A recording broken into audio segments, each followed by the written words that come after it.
And thank you so much for joining us for CBN News Watch. I'm Ephraim Graham. We begin this half hour in the Middle East with the Israeli Defense Forces and Security Services launched a major counterterrorism operation in the Palestinian city of Jenin overnight. As Chris Mitchell reports from Jerusalem, the operation is designed to eliminate the infrastructure of terror groups that have carried out a number of deadly terror attacks this past year. The operation included ground troops, more than a dozen airstrikes, and special forces. One senior Israeli official said the goal of the extensive operation is to end Jenin's role as a sanctuary city for terror. One target was the command center operated by the Jenin Brigade, a group affiliated with Palestinian Islamic Jihad. The IDF said it was a location for weapons and explosives and the hub for coordination and communication among the terrorists. In the past year, dozens of Israelis have been killed or injured by attacks from groups operating out of Jenin. Israel's Foreign Minister Eli Cohen told reporters that many of these Palestinian terror groups are now proxies of Iran. We are striking the terrorism hub with a great strength. I want to emphasize that we don't have a fight with the Palestinians. Actually, our fight is with the proxies of Iran in our region, which is mainly with the Hamas and the Islamic Jihad, with both are a terrorist organization which financed by Iran. At least 5 Palestinians have been killed in the operation, with more than 24 wounded, but those numbers are expected to climb. Cohen said the IDF is working to prevent any harm to the local population. The operation is part of a promise by Prime Minister Netanyahu to respond to recent terror attacks, including an incident where 4 Jewish men were murdered at a restaurant and gas station by the Sumerian community of Eli. Chris Mitchell, CBN News, Jerusalem. Back here at home, police are investigating a mass shooting at a block party in Baltimore. It left 2 dead and wounded at least 28. Police say the shooting took place around 12:30 a.m. Sunday in the Brooklyn Homes area. The 2 who are dead are an 18-year-old woman and a 20-year-old man. More than half of the wounded victims are younger than 18. Investigators are still looking for information on the shooting. Baltimore has already recorded nearly 130 homicides and close to 300 shootings this year. Excessive heat warnings are in place across the United States today, with about 110 million Americans under alert. The heat wave, coupled with the smoke from wildfires, has some warning about the impact of climate change. The White House has said it would actually consider a plan to try to dim the sun. Dear Hurt has this story. A holiday heat wave in at least 14 states that's moving east has killed more than a dozen people so far. Many are avoiding the dangerous heat by simply not going outdoors. We're going to be inside all day and keep drinking and eating. That's what we're doing. Along with the searing heat, some eastern cities are covered in smoke from Canadian wildfires. Experts awarded New York City the world's worst air quality. And there have been wild storms and flooding in the Midwest with winds reaching 100 miles an hour. With some claiming this is what the future will look like because of climate change, the White House announced it's open to studying how to block sunlight to supposedly save the Earth from climate change. Some scientists have proposed dumping calcium carbonate, basically chalk dust, high into the stratosphere to block some of the sun's rays. It's called stratospheric aerosol injection, or SAI. But this video from a German science foundation shows how it could all go terribly wrong. It could also lead to droughts in Africa and flooding in Latin America. After being mocked about the idea on social media, the White House later said it has no such plans. While it is hot, this past June was actually 0.4 of a degree cooler than June last year. And smoky cities from wildfires is actually an old problem in North America. May 19, 1780 was called New England's Dark Day when smoke from wildfires blocked the sun. Theoretical physicist Stephen Koonin, former Undersecretary of Energy during the Obama administration, says the weather data itself shows there is no climate emergency. Heat waves in the U.S. are now no more common than they were in 1900. No global trends in drought or in floods Greenland's ice sheet isn't melting any more rapidly now than it was 80 years ago. And as others would say, it is, after all, July, and Julys are supposed to be hot. Dale Hurd, CBN News. One of the great promises of artificial intelligence is the possibility for medical breakthroughs. Scientists in Switzerland recently showed AI's potential for treating spinal cord injuries by using it to help a paralyzed man walk again. Medical reporter Lori Johnson brings us this story. 40-year-old Gert Jan Oskam lost the use of his legs more than a decade ago in a motorcycle accident. Thanks to technology linking his brain signals to his legs, he can now stand, walk, and even climb stairs. Within 5 to 10 minutes, I could control my hips, like they were like the brain implant picked up what I was doing with my hips. So that was like the best outcome, I think, for everyone. In order to walk, our brain sends commands down the spinal cord to a specific area responsible for controlling movement. Injuries to the spinal cord can interrupt that communication, causing paralysis. The Swiss doctors and scientists, however, developed a way to restore that communication through a different pathway. This project shows something completely new that is not anymore science fiction, but we can give back hope to the people with a spinal cord injury, and they will be able to walk again thanks to this digital bridge. It involves 2 surgeries, one at the brain where doctors implant 2 electrodes to record its signals. Then electrodes are placed on the spinal cord area responsible for leg movement. The brain sends signals to a laptop computer equipped with artificial intelligence that decodes the thoughts of the patient, then encodes the desired movement to stimulate the legs. So, of course, the patient is not walking normally as us, able-bodied person, but we have some kind of a cyborg, where that have artificial intelligence extracting information and enabling to restore a digital communication. Oskam received his implants in 2017. He says although it's taken hard work to learn how to use the system, it's worth just being able to do normal things again. Just an example, I'm training 10 years to stand up with a friend having a beer. And that's something I think people don't realize. The system is still being tested. 4 other people are set to try it with the hope that it can eventually become available to many more with spinal cord injuries. Lori Johnson, CBN News. Coming up, hope and help for families who've adopted abused children. See who's supporting their mental health and giving them some practical help as well. Stay with us. You're watching CBN NewsWatch.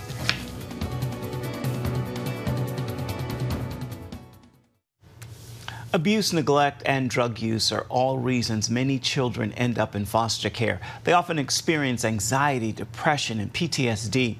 Dealing with these emotional issues can be extremely challenging for the adoptive parents as well. That's why churches and other ministries are now providing these families with mental health support. Charlene Aaron brings us the story. When it comes to adopting, Christians are twice as likely to bring a child into their home than other Americans. According to research by the Barna Study Group, 5% of Christians have adopted compared to 2% of all Americans. Many parents feel they have a biblical mandate to offer love and hope, including to those bearing scars from past traumas.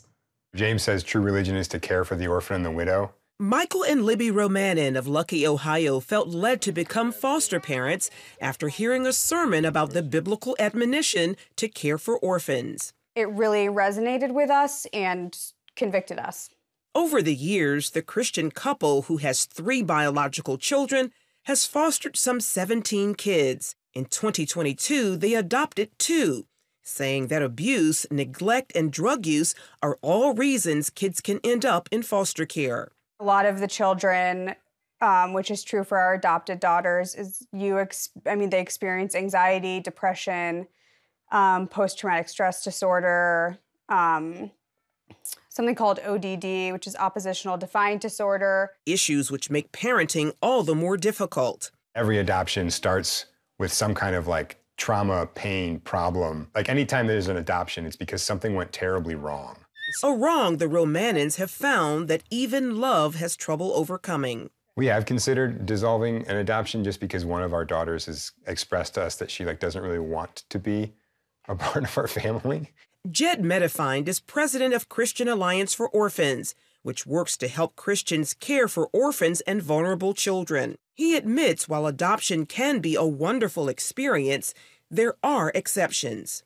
Children who have experienced serious hardship, deprivation, abuse will often have special challenges in their journey, and that healing and health really require special attention. Dr. Stephen Gersevich is president and founder of Key Ministry, a nonprofit that focuses on the church's role in ministering to families and children with disabilities. He points out that children in foster care and adoption are more likely to suffer behavioral problems. They're 7 times more likely to have a problem with depression. They're 5 times more likely to have a problem with an anxiety disorder. 3 times more likely to have a problem with ADHD. According to Medifind, this is why ongoing support for adoptive families is vital. There are many families who felt very supported and encouraged at the point of adoption, but then as they face the greater challenges of the journey, have felt that their church hasn't been there for them as they would hope. Thanks to the work of organizations like his and Key Ministry, many congregations are now filling the void. Churches are stepping up to wrap around adoptive families, foster families, struggling biological families in very practical ways. Bringing meals over, helping with babysitting, doing yard work, being prayerful in the journey, just so that the families know they're not alone. While the Romanins welcome such help, they're quick to point out the greater need for more education and counseling. We have friends who bring us meals and have helped with laundry and who do childcare and all of these things.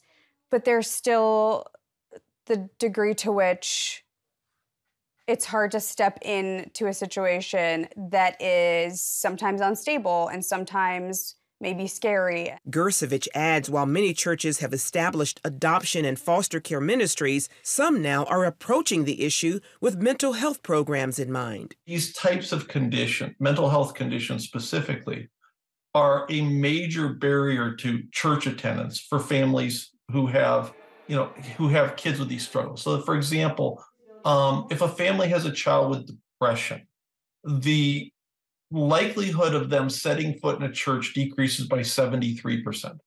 It's 55% if you have a kid with a disruptive behavior disorder. Despite those challenges, Medifind believes the benefits of adoption outweigh the negatives.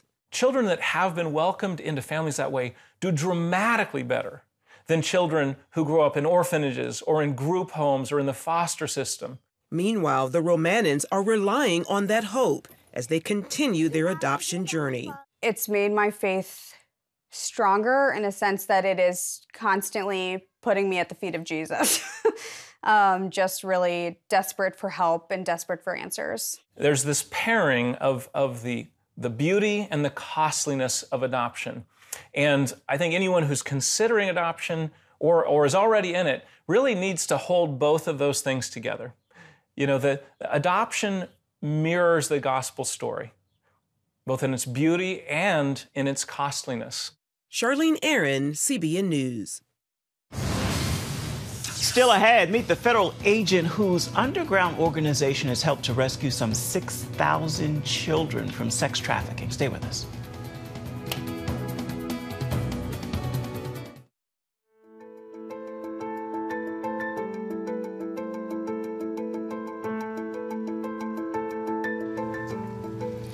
Tim Ballard is a former federal agent on a mission to end human trafficking around the world. His Operation Underground Railroad organization has helped to rescue at least 6,000 survivors and to arrest more than 5,000 perpetrators.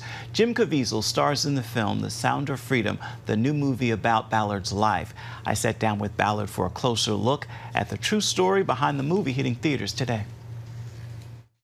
We intentionally go to the darkest corners of the earth where there is no hope and find these kids. Cameras capture some of Tim Ballard's real-life missions to rescue children from sex trafficking. And now there's an even bigger light shining in the darkness. It is the fastest growing international crime network that the world has ever seen. It has already passed the illegal arms trade, and soon it's going to pass the drug trade. Because you can sell a bag of cocaine one time to a child 5 to 10 times a day. God's children are not for sale. The Sound of Freedom, starring Jim Caviezel. Timoteo, tú rescatas niños, ¿verdad? Puedes ayudarme a encontrar mi hermana. Te lo prometo. Jim Caviezel portrays you in the film. Your thoughts seeing him on screen as you for the first time? Well, it's really bizarre, first of all, to watch it. But Jim is a special case because I never thought this movie was going to be made, because from concept to screen, I think I read 5% make it to the big screen. Yeah. A few years into their endeavor, I remember they showed up in, I believe it was December of 2017, and they said, hey, we're going to film this summer, and we need to pick someone to play you, which I never let my mind go to that place, because that's a strange question. Right out of the gate, I knew who I wanted. So well, if this is a real question, the answer is Jim Caviezel. And I was so adamant. And I said to them, look, I don't like Hollywood. I don't trust Hollywood. I don't know these actors. I know Jim Caviezel loves Jesus, and that's the only real requirement I have. It was like 4 days. They asked him, they skipped his agents right to him, and he had a really personal experience himself with human trafficking, and we didn't know about it. He jumped right in, and he's one of my best friends today. We're super close and talking all the time, and because he cares deeply. How long have you been doing this? 12 years now. How many pedophiles you got? 288. How many kids you found? Take me back, I guess, to that period of your life. What was going through your heart as this is all unfolding? There was a strange time during that really decade of working in the government, because we were discovering things, and sometimes I felt I was discovering things alone, because nobody was talking about human trafficking, and I would tell people these stories of the things I was coming across, and no one believed me, And the most frustrating part for me was, in the U.S. government, early 2000s, we were focused on the end user stuff. Yeah. The child exploitation material hitting someone's computer, but you keep asking the question, where are the kids? Where are the kids? Where are the kids? Jim Caviezel says a line in the movie that so represents how I felt, when it's like, this job tears you to pieces, and I need a chance to put those pieces back together. This job tears you to pieces. And this is my one chance to put those pieces back together. When God tells you what to do,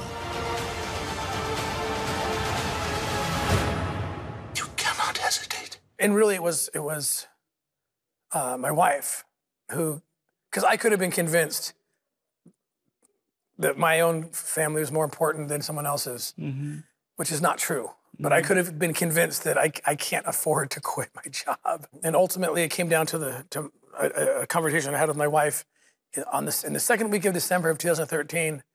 I was being, even though I'd had many very, very powerful spiritual experiences, both of us, that we had to do this, we had to quit, we had to pursue these operations.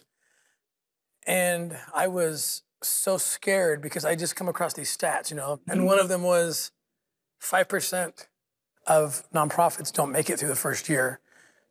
Less than 3% make it through the second year. And you compare that to a federal job, which is secure for your life. Yeah. And I was freaking out, and my wife had to remind me, and she did it in a very powerful way, and she grabbed me by the collars, and she said, I will not let you jeopardize my salvation, she said, by not doing this. And it was just like... For Homeland Security, we can't go off rescuing Honduran kids in Colombia. Which means she'll disappear for good. Imagine walking into her room right now, seeing an empty bed. What we do? You quit your job, and you go and rescue those kids. When she said that, that's when I really put it into perspective. You're right. Why are we here on this earth? Like, we're not here just to have fun or just live a life of ease and luxury or something. And she followed up that little warning statement with, And if we end up living in tents because we have to sell our house, I don't care because I'm more worried about my meeting with my maker. And so that was my wife's, lesson to me. And I was like, you're right. So I leaned on her until I figured out my own faith. And then we jumped in. Since leaving his Homeland Security job, Ballard's Operation Underground Railroad organization has rescued at least 6,000 children from modern-day slavery. He and his wife have even adopted 2 of them, growing their family of 7 to a family of 9. God prospered us in the end, and as dark as the world got, I recognized for the first time, being outside the government, that there's a lot of light, too, that comes. Again, Sound of Freedom opens in theaters today. Stay with us. Your Monday Motivation is coming up next. You're watching CBN NewsWatch.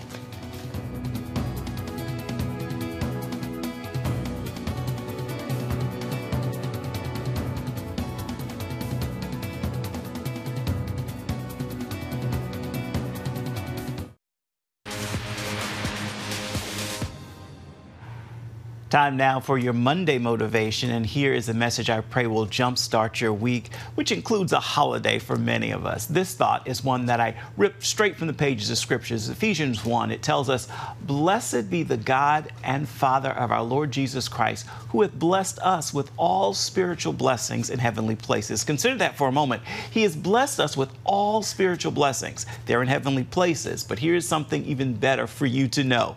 He's equipped you to unite with Him, to bring those blessings to your life right here on earth. Well, that will do it for this edition of CBN NewsWatch. I remind you can always find more of our CBN News programs on the CBN News Channel at any time. You can also find them online at cbnnews.com. We would love to know what you think about the stories you've seen today or any day. You can let us know by emailing us, newswatch@cbn.com. And you can always reach out and touch us on Facebook, Twitter, and Instagram. We'd love to hear from you. Hope you'll join us again right back here, same time tomorrow. Goodbye, everybody, and God bless.